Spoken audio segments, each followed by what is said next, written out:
So this is our project for the Undergraduate Research Opportunities Program. It's titled Claiming the People's Home, Competing Uses of Folkhemmet in Sweden's Radical Right and Center Left.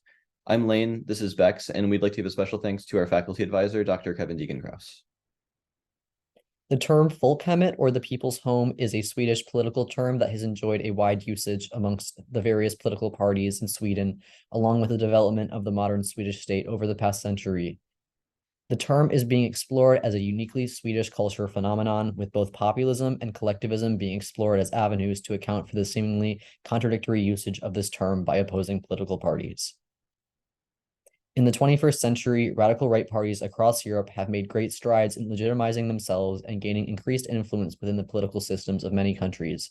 In order to accurately assess these events, one must look at the way in which language influences and is influenced by political thought. We looked specifically at the term folkhemmet, a uniquely Swedish political term, translating as the people's home in English. The term has, at various points in time, been associated with both the left wing and the right wing in Sweden. Similarly, the term has faced much criticism from a variety of different viewpoints. So one of the key ways that we attempted to discern the term's meaning and assess its usage and affiliations was through the usage of primary sources. So we used the Riksdag, which is the Swedish Parliament's database, which was on their official website, to analyze parliamentary debates, speeches, and motions in an attempt to map out the term's history. And we looked specifically at two eras. First was the rise of the Social Democrats from 1928 to 1940, and second, contemporary times following the entrance of the far-right Sweden Democrats into the Riksdag, and that was from 2010 to the present. We chose these time periods as the term originated with the Social Democrats and became widely used once more in the present day by Jimmy Åkesson, chairman of the Sweden Democrats. Along with these parliamentary transcripts, we also analyzed speeches given by Swedish party leaders with a particular focus on Swedish politician Jimmy Åkesson and his contemporary usage of the term. We relied on secondary sources to gain an understanding of the historical, political, and cultural context in Sweden in which the term was used. Secondary sources were also utilized as a method for analyzing previous academic discussion around this term and other similar terms. In addition, we reached out to several Swedish political parties directly through email. Based on the research compiled, the term has primarily been used by 3 different Swedish political parties, all at different points in time. The term folkhemmet as a political tool originated in 1928 in a speech given by Per Albin Hansson, the first social democrat to become prime minister in Sweden. He described folkhemmet as the good home and claimed that it must be built on similarity and empathy. And already at this point, folkhemmet faced opposition from both the far left and the center right, with Arvid Lindman of Moderaterna, a center right party, arguing that the term was unrealistic, while August Spångberg and Ivar Wennerström from Vänsterpartiet, a far left party, claiming that the term benefited certain privileged groups far more than others. Wennerström even went so far as to call it a beautiful facade. One key aspect of the early usage of this term is its association with conformity and citizenship. Hansson himself used the term interchangeably with the term medborgarhemmet, which means the citizen's home, and this seems to imply that the people refers not just to anyone living in Sweden, but rather specifically to Swedish citizens. It is key to note that the historical context within the original usage of this term occurred and was implemented. Race biology and eugenics were very popular in Sweden in the first half of the 20th century, which carried over into politics even after the ascension of the Social Democrats to power. Between the years 1914 and 1975, Sweden carried out one of the largest forced sterilization programs, sterilizing over 60,000 people. The Sweden Democrats, a far-right and anti-immigration party, won a high enough percentage of the vote to enter into the Swedish parliament in 2010.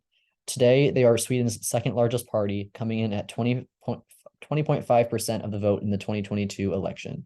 Between the years 2010 and 2020, Sweden Democrat chairman Jimmy Åkesson has made extensive use of the term folkhemmet, asserting that to bring about det moderna folkhemmet, the modern people's home, Sweden must once more fortify its welfare state while simultaneously pressuring immigrants to assimilate or leave the country.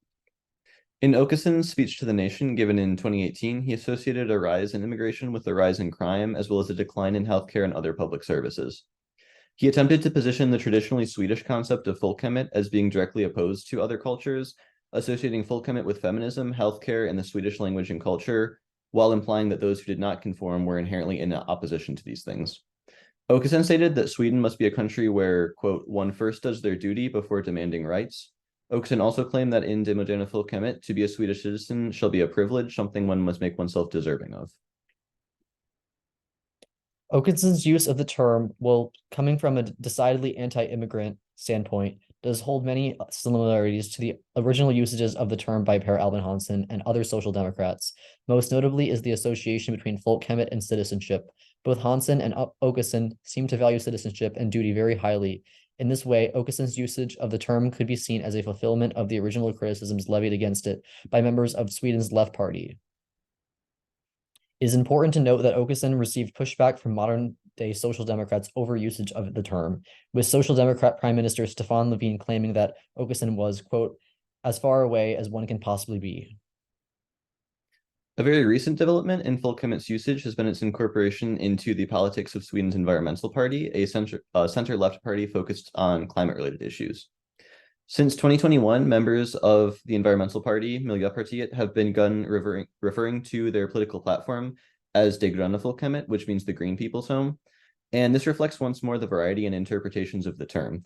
Jimmie Åkesson himself has not used the term in a speech since Miljöpartiet began this campaign, signaling that folkhemmet has potentially returned to the left once more.